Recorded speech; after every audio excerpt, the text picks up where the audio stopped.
So hi, on the Grind podcast. I'm Shane. I'm Glory. And we're here with... I'm Ray Hawthorne. There were some questions today about his new album, Ray Hawthorne Sucks. Congrats on that, by the way. How do you feel about the response to the album so far?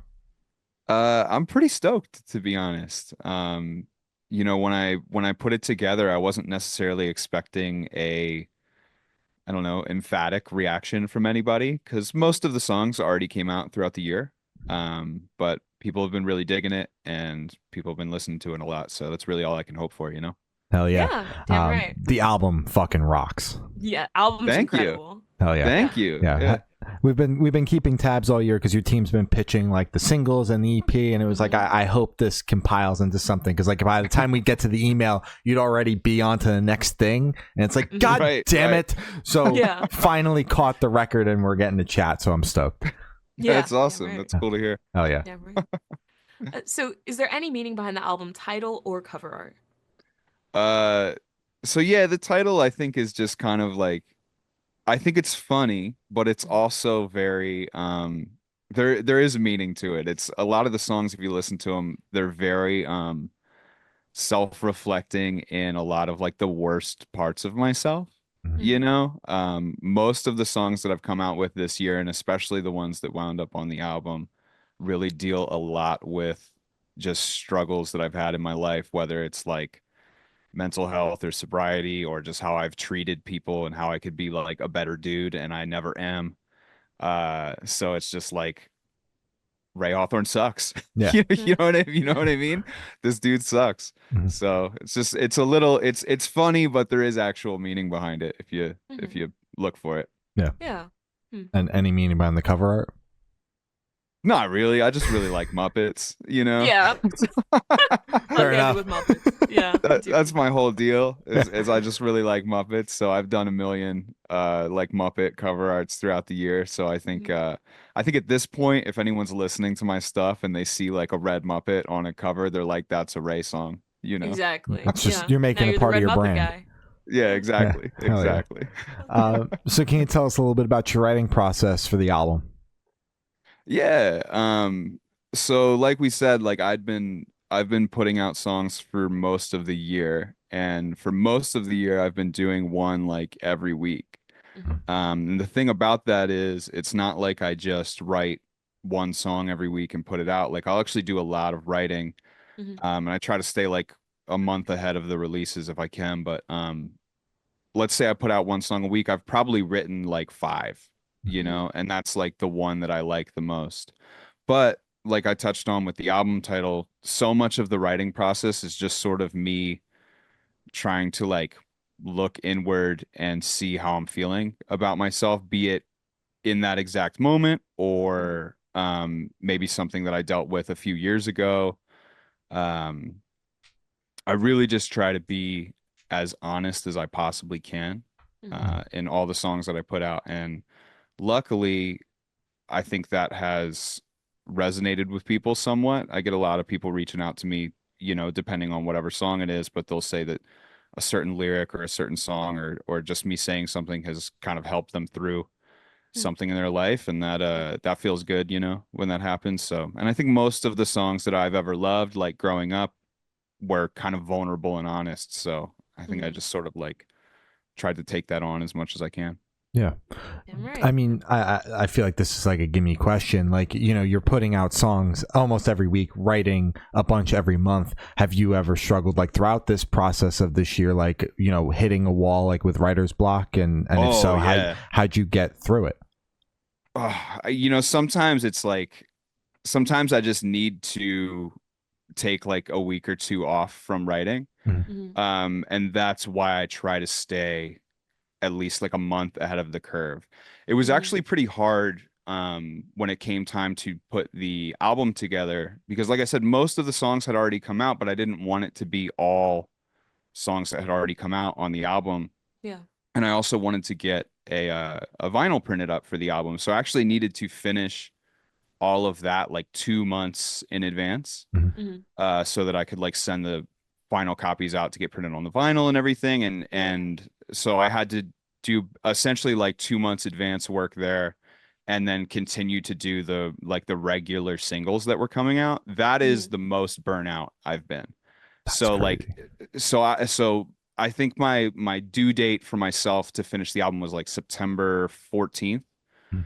Um and I don't think I recorded another song until like mid-October. Like I was just like I'm so burnt out from this. Mhm. Um and the thing is, it's like when you get there, I don't want to just start putting out songs that I think are shitty, Mhm. So that's why I say like, I'll write a bunch of songs throughout the week, but I'll only put one to release that I actually feel like I'm into. Mhm. Um, so I do think I have like a bar that I have to meet for myself personally if I'm going to release a song. So yeah, it's hard. Working through the writer's block gets hard sometimes, but Yeah. luckily for me, there's no lack of self-deprecation in my life, so I can always find something to write about. There you go. That was going to be my next question. But I'm curious, like, is this something that you're looking to continue as we like look ahead to next year, or was it something that like you were like 2024, I'm looking to put out like a song a week? Yeah, so it sort of fell into place that way for 2024. I think initially I was like, oh, I'll try to do like every 2 weeks. I noticed that was doing well, and then I was Mhm. like, what if I try every week? Would that help me or hurt me? Mhm. Like stats wise and like Spotify pushing my music out and stuff like that. It ended up helping. So I was like, I'm just gonna keep going. That said, it's definitely not sustainable. Yeah. Mhm. Yeah. So I think I would like to, I'll have to like look back on the calendar and see exactly when I started doing every week. I Mhm. think I would like to be able to say that I did that for at least a whole year. Mhm. Mhm. Um, and then I'll probably chill out a little bit after that. I don't think, I think frequent releases are important, especially in today's day and age. I don't think a lot of people um stick around very long if you don't like keep yourself in people's faces, Yeah. if that Yeah. makes sense. There's Yeah. so much music and there's so much going on in the world, and there's a lot of people out here that a song gets big off a 15-second clip of it. Mhm. So if you don't continually put out music, I think you're kind of behind the eight ball there. Yeah. So I'll try to keep doing frequent releases, but no, the foreseeable future is like another couple months of probably every week, and then I'm gonna have to like chill out. I don't Yeah. blame you. Yeah. Take a nap, maybe. Yeah. Yeah, exactly. So, what song off the album took longest to write, and then which one is your personal favorite? Probably the one that took the longest to write. It's the last song on the album. It's called Until You. Mhm. And I've actually had that song recorded though for l- probably like 2 years, like 2 years, Oh. 2.5 years. It's so different than any other song on the album because it's very like most of the album is very like pop punk emo type stuff. Yeah. Mhm. But the final song is sort of like a acoustic folk song kind of Yeah. deal. And for most of my music, I work with like 3 or 4 different music producers because again, I'm putting out music every week. Like I can't be doing all the instrumentals for all that. Mhm. But Until You is actually the only song on this particular record that I played all the instruments for. Hmm. And like I said, I've had that for a couple years and I've really wanted to put it out, but I never really felt like it had a place to live. I felt like when I'm putting out these um weekly singles, Mhm. that's not really the same kind of song that people are expecting from me. And I don't necessarily think Yeah. that if like that's the one song for the week, that's something that I want to give people. But I think it can like live on an album. Mhm. So because I wrote it and recorded it a couple years ago, I went back and reworked it like a bunch of times over the past couple years. Mhm. Um, and I do really, really like that song and I really love it. Mhm. I love how it turned out, I mean. So that's the one that took the longest. And then as far as a favorite song on the album, that's hard to pick, but I think I'd probably just have to go with Flatline just because Mhm. that's the one that I can sort of hang my hat on and say like this is at this point like the most successful thing I've ever done. And I'm Mhm. like really Yeah. proud. I'm really proud of that. Mhm. Yeah. Um, so because that's done so well and it does have a lot of like meaning to me lyrically, Mhm. um, I'd say that's my favorite one. Hell yeah. All Okay. right. Mhm. Um, So how'd the track list for your album come about? Did you write the opener be the opener, closer be the closer, shuffle around, see what fits? What was that process like? I shuffled a bunch of stuff around, and it Mhm. was hard to pick the right amount of songs, and it was hard to pick the songs to go on the album. Hmm. Um, because I had a lot to choose from, and I wanted to make sure that it wasn't too long. I wanted to make sure it wasn't too short, Hmm. and I wanted to make sure everything flowed well, but also there was like a consistent theme throughout the album, right? Like if you're just sort of grabbing a bunch of singles and putting them together in an album, that's not necessarily going to be cohesive. But Hmm. um, for me, like I said, a lot of my stuff deals with a lot of like personal struggle. So I just wanted to make sure that that was sort of the theme of the album. So Yeah. I grabbed a lot of those songs and then went through probably 4 or 5 different versions of a sequence on it, Hmm. until I was happy with how the songs led into one another. And then obviously for the actual album, I had to cut them a little bit differently so that it all flowed together, you know. Hmm. Um, and then there was also a couple versions where there was different sets of songs on there, but I'm overall happy with how it turned out. Hmm. But yeah, it was a lot of struggle. And then I remember when I first announced the album and I announced the track list alongside of it, there was a few people that were just kind of like, "Oh, my favorite song's not on there. My favorite song's not on there." And I just kind of had to be like, "Yeah, I tried." You Smart. know what I Yeah. mean? Yeah. So it's Yeah. the best I could do, you know? Yeah, Hmm. and it's not like the song is disappearing because now the album's Yeah, coming out it's and you're pulling everything down. Like, yeah, Exactly. exactly. Yeah. Everything's Yeah. still Yeah. out there, yeah, so yeah. Exactly. Exactly. And would you be able to tell us where your headspace is at while you're creating this record? Yeah. Like I said, I think it's just a lot of me reconciling with um issues that I've had in my past. So I'm about 7 years, a little over 7 years, probably 7.5 years fully sober now. I don't drink, I congrats. don't Fuck smoke, yeah. I don't do any kind of drugs, nothing. But the reason that that's the case is because like getting high is like my favorite thing to do in the world, right? Like Mhm. I I can't so I just can't do it. Like Hmm. that's it's a real issue for me. So a lot of the songs that are on this record, it's really the first time in any kind of musical project that I've sort of broached that topic. Mhm. Hmm. Um, and I was always really reluctant to do that because, like I said, it's been a very long time that I've been sober, but I never really wanted to discuss that in my music because I feel like it can come off as preachy or like Hmm. this holier than thou kind of thing. And I never wanted to do that. Like I don't really like songs like that. Mhm. Hmm. But once I started addressing it in a way that I like to think isn't preachy, Hmm. um, I started to feel really good about it, and I started to get a lot of really positive feedback from people saying that it helped them. Hmm. And so I continued throughout the year to sort of like look inward like that. And I think a lot of the songs as they've come out throughout the year have gotten like more and more emotionally honest and just more and more self-reflective. Hmm. And that has absolutely been beneficial to the music, but also there's like an unintended side effect of that was like really I guess not that helpful to me, like mentally. Like just Hmm. you think about that, like you're constantly writing these songs all the time that are just like digging up all the worst parts of yourself for like Hmm. almost a year straight. Like Yeah. there's a lot of shit that you have to deal with and like confront Yeah. in those Hmm. scenarios that maybe I Absolutely. hadn't necessarily been bringing to the forefront.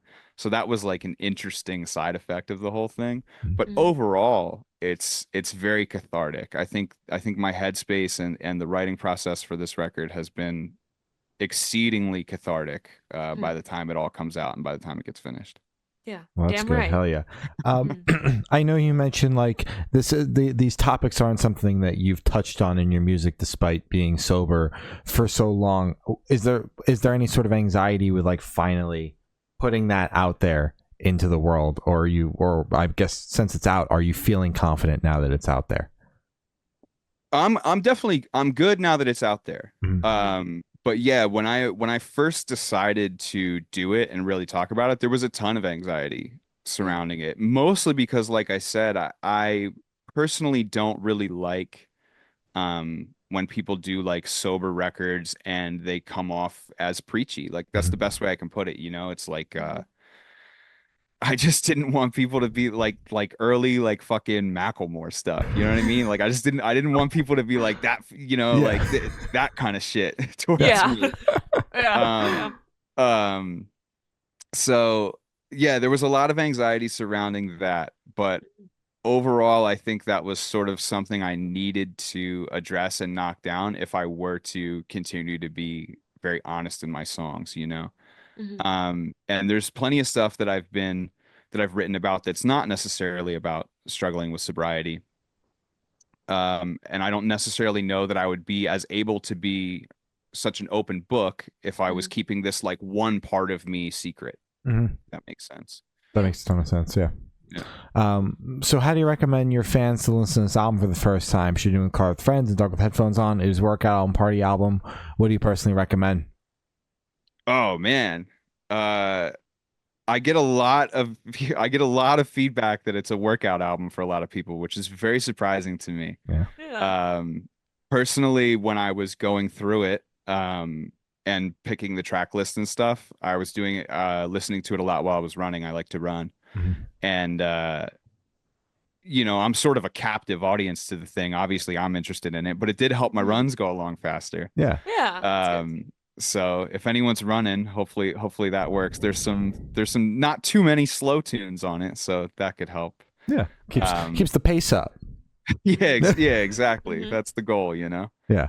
yeah. Damn right. And this one should be super, super quick off the top of your head. I want you to describe this album for new listeners in 3 words. No more, no less. Uh, Mediocre pop punk. Okay. All right. We'll Really take it, man. selling it. All Yeah, right. yeah. That's my whole thing. Mediocre pop punk, if you're just into that, like it's just good enough pop punk, Mhm. this is the album for you. Hey, There you go. there's plenty of that in the genre, and I love all of it. You know. Exactly, Yeah. you know? Mhm. So, in that same train of thought, is there a certain feeling or emotion you want listeners to have while going through the album? I would hope that it feels relatable.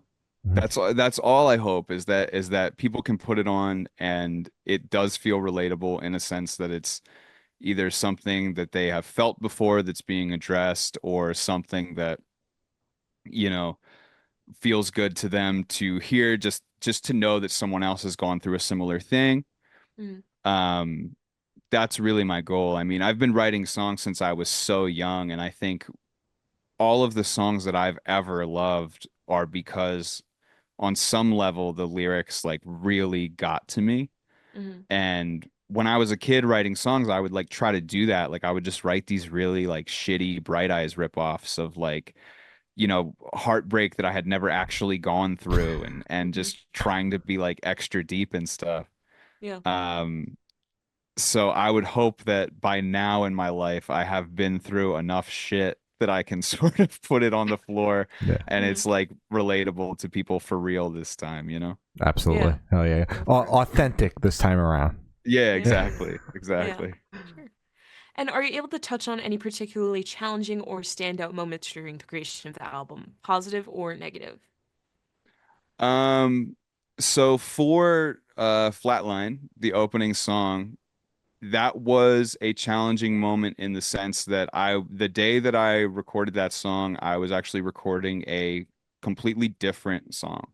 Mhm. I don't remember even what it was, but I mean, it never came out. And I had written this song and I was super excited about it. And I was recording it for probably like 2 hours and it was just shitty. Like it just wasn't turning out how I wanted to at all. Mhm. And I was getting like really frustrated because I had like, I don't know, 3 hours set aside to like record that day, and then I had other shit I had to do. Mhm. But Mhm. I was like gonna quit, and I was just like, this didn't work out. But I had remembered earlier in that day, I had written the first line to Flatline. Like it just like it's stupid. The first line is just I'm in love with an asshole. Like that's it. That's Yeah. the first Mhm. line. And I just thought that was like an interesting, like arresting, attention grabbing moment. Mhm. Um, so I was like, all right, fuck this. Like I've been recording for 2 hours. This song's not going well. Let me just see if I can work something up with this other song. Mhm. Mhm. Um, and so I pulled it up and recorded that first line, and then I just continued to record it and write it at the same time, like line by line. So when I started, I didn't really know where I was going or what it was going to be. Mhm. And then like half an hour later, I had pretty much the whole thing recorded. Like I think I went back the next day to do a couple harmonies, but otherwise it came out like pretty quick out of nowhere. I never like wrote it down, never wrote the lyrics down or anything. Mhm. Um, and somehow that became my biggest song. So Yeah. I've tried to do similar things since then where I'm just like, well, what if I just go in and don't really have anything written and I just try to like feel it? Sometimes it works, sometimes it doesn't. Mhm.